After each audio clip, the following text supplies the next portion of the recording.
Setelah publikasi wawancara eksklusif terkait keterlibatan Agung Sedayu Group dalam pembangunan ibu kota negara, divisi legal perusahaan tersebut menyampaikan keberatan resmi terhadap beberapa elemen dalam artikel yang dibuat oleh Tempo.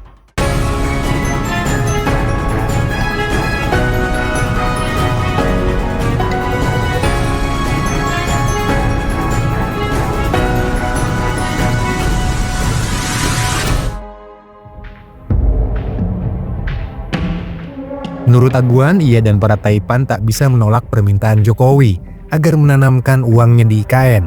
Itu perintah, kata Aguan seraya terbahak. Kami harus menyelamatkan wajah presiden. Klaim pemerintah bahwa ratusan investor sudah mengantri untuk menanamkan uang di IKN ternyata hanya ucapan manis yang tanpa bukti. Jokowi pun menggandeng para Taipan lokal untuk menunjukkan IKN diminati pemilik uang.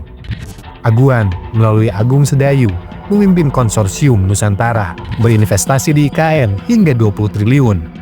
Kami mesti menghadapi investor luar negeri. Kami diminta mengerjakan dalam 9 bulan dan proyeknya mesti jadi. Kami babak belur, ujar Aguan. Keberatan resmi divisi legal Agung Sedayu Group terkait dengan frasa, perintah, dan pernyataan yang dikutip sebagai "kami mesti menjaga wajah presiden" yang diduga disampaikan oleh Sugianto Kusuma atau Aguan.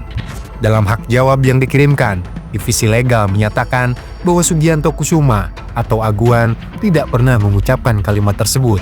Lebih lanjut, mereka meminta agar judul artikel diubah menjadi "Investasi IKN Memacu Pertumbuhan Ekonomi dan Pemerataan Pembangunan", dan isi wawancara disesuaikan menjadi tidak ada perintah ataupun permintaan.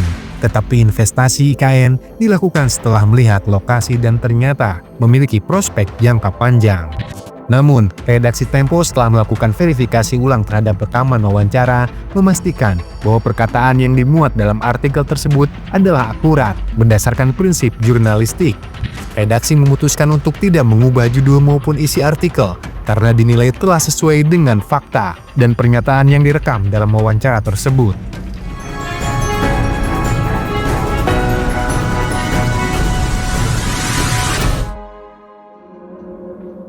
Konsultan hukum proyek strategis nasional PIK 2, Mu'annas Alaidin, menilai jika terdapat upaya untuk memanipulasi yang dilakukan oleh salah satu media terhadap Sugianto Kusuma atau Aguan terkait PSN di PIK 2 dan pembangunan ibu kota Nusantara.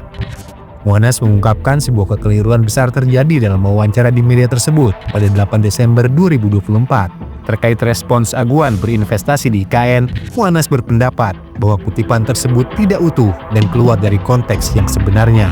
Menurut Mu'annas, kekeliruan itu menimbulkan kesan seolah-olah Aguan ditekan untuk berinvestasi, padahal itu tidak benar. Tidak hanya itu, kekeliruan dalam penyajian berita tersebut juga telah dimanfaatkan oleh kelompok tertentu yang selama ini aktif menyerang PSN, PIK 2, dan IKN. Cuitan @kingpurwa dengan keterangan Tempo keras kepala dibanjiri beragam komentar netizen. Komentar-komentar netizen emang ngeri-ngeri sedap nih.